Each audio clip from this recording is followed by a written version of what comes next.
Hello and welcome to Level Up Your English. I'm Kevin. And I'm Monica. We are so happy you are here with us today. Today we are talking about a big topic, job interviews. For many people, job interviews can be a little scary. And they can feel even more stressful when you are speaking a new language. I remember my first interview in a new country. I was so worried about my accent, I could barely focus on the questions. But don't worry. We are here to help you feel confident. That's right. Remember this important rule. You don't need perfect English. You need clear answers. That's a very common feeling. It's completely normal to be nervous. The goal isn't to eliminate nerves, but to manage them. And that starts with being prepared. Exactly. Clear and simple. In this episode, we will teach you how to answer common interview questions. We will also share useful phrases and common mistakes to avoid. Ready to level up? Let's get started. Okay, let's talk about the most common questions. The first one you will probably hear is, tell me about yourself. Yes, this question can be confusing. What does the interviewer want to know? They want to hear about your work life, not your personal life. They want a short summary of your professional story. Right. So a weak answer would be something like, my name is Monica, I have 2 cats, and I like to watch movies. That's not what they are looking for. Exactly. A much better answer would be something like this. I am an administrative assistant with 2 years of experience. I enjoy helping my team stay organized. I'm excited to bring my skills to a new company. That's a great answer. So our tip for you is, keep it professional. Talk about your present job, your past experience, and why you are interested in this new job. Okay, next question. Monica, what's another common one? A very popular question is, what are your strengths? Right. Here, the interviewer wants to know what you are good at. They want to see that you are confident about your skills. So a good answer gives 1 or 2 strengths and maybe a small example. For instance, I think my biggest strength is that I am a team player. I enjoy working with others to solve problems. I am also very organized. That's perfect. It's specific and positive. So the tip is name 2 or 3 strengths and give a simple example for one of them. Another great strength to mention is adaptability. For example, you could say, I am very adaptable. In my previous role, my responsibilities changed often, and I always learned the new tasks quickly and enjoyed the challenge. Now, for a more difficult question, Kevin, have you ever been asked, what are your weaknesses? Oh yes, it's a tricky one. The interviewer wants to see if you are honest and if you are working to improve yourself. Right. A bad answer is saying, I have no weaknesses, because everyone has something they can improve. A good answer shows you are aware and trying to get better. For example, in the past, I sometimes found it hard to ask for help. However, I have learned that teamwork is very important, and I am now more comfortable asking colleagues for their ideas. That's a wonderful, honest answer. The tip is, be honest but positive. Name a real weakness, and then say how you are working to improve it. Exactly. Honesty is key here. The interviewer knows nobody is perfect. They want to see self-awareness. Trying to hide a weakness or giving a fake one like, I'm a perfectionist, can sound insincere. It's much better to show that you are thoughtful and proactive about your professional growth. Okay, another big question. Why do you want this job? Yes, here they want to see that you are truly interested in this company and this role, not just any job. So, avoid saying, I just need a job. A much better answer connects your skills to the job description. For instance, I want this job because I'm passionate about digital marketing. Your company is doing exciting work in this area, and I believe my skills in social media would be a great fit for your team. That's perfect. Our tip is show you have done your research. Mention something you like about the company and explain how your skills can help them. Here's a future-focused one. Where do you see yourself in 5 years? The interviewer wants to know about your career goals. They want to see if you are ambitious and if you plan to grow with the company. A good, simple answer could be, in 5 years, I hope to have grown in my role and taken on more responsibilities. I'm eager to learn new skills and become an expert in this field. That shows you want to stay and develop. So our tip is to talk about growth and learning in a realistic way. One last question for this section, and it's important for students or people changing careers. The question is, do you have experience? This can be tough if you don't have direct experience, but you can talk about other things.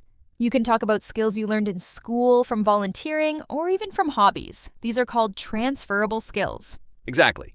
For example, if you don't have office experience, you could say, While I don't have direct office experience, in my university projects, I was responsible for scheduling meetings and managing deadlines for my group. I'm a very organized person and a fast learner. That's a fantastic way to answer. So the tip is focus on your transferable skills. Think about communication, teamwork, and problem-solving skills you have used in other parts of your life. All right, great job, everyone. Now, let's learn some useful phrases you can use in your interview. Yes, let's practice together. We will say a phrase, then we'll pause so you can repeat it out loud. Ready? The first phrase is, I have experience in... You can complete that sentence with something like, I have experience in customer service, or I have experience in sales. Okay, next phrase. I am good at... For example, I am good at solving problems, or I am good at using computers. Here's another one. I enjoy working with... You can say, I enjoy working with a team, or I enjoy working with data. Great. And a final one that shows you want to grow. I am currently learning. For example, I am currently learning more about project management. This is a great way to talk about your development. Now, what if you don't understand a question? It's much better to ask for clarification than to guess. Here is a polite phrase you can use. Could you please rephrase that? Let's practice. Could you please rephrase that? That is a crucial one. At the end of the interview, they will likely ask if you have any questions. You should always have one or two prepared. It shows you are engaged. A great question to ask is, what does a typical day in this role look like? Another excellent question is about the team.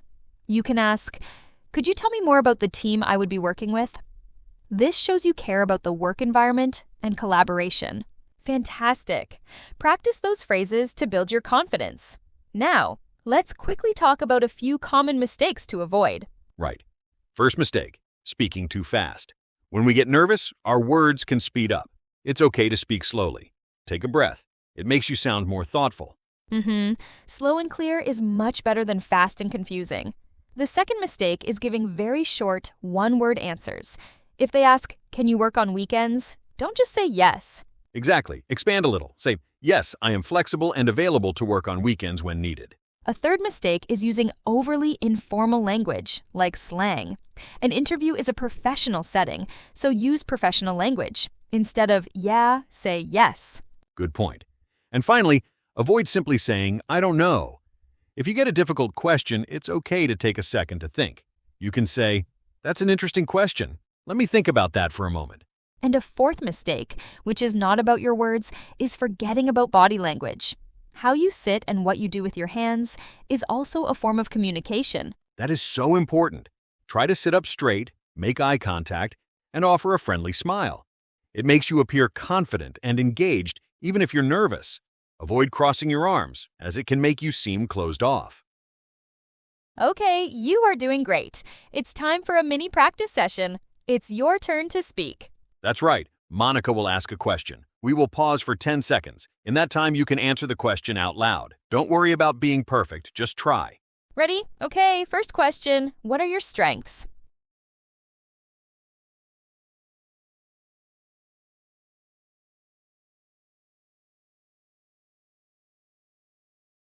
Great job. Here's a model answer. My main strength is that I'm a fast learner. In my last role, I had to learn a new software system, and I was able to use it well within a week. Wonderful. Let's do one more. Ready? Okay, next question. Why do you want this job?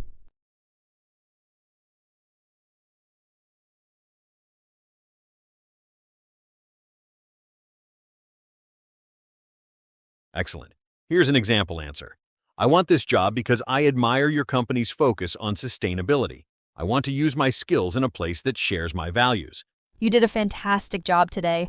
That was great practice. Yes. Let's quickly summarize what we learned. First, when you answer questions, keep your answers short, professional, and positive.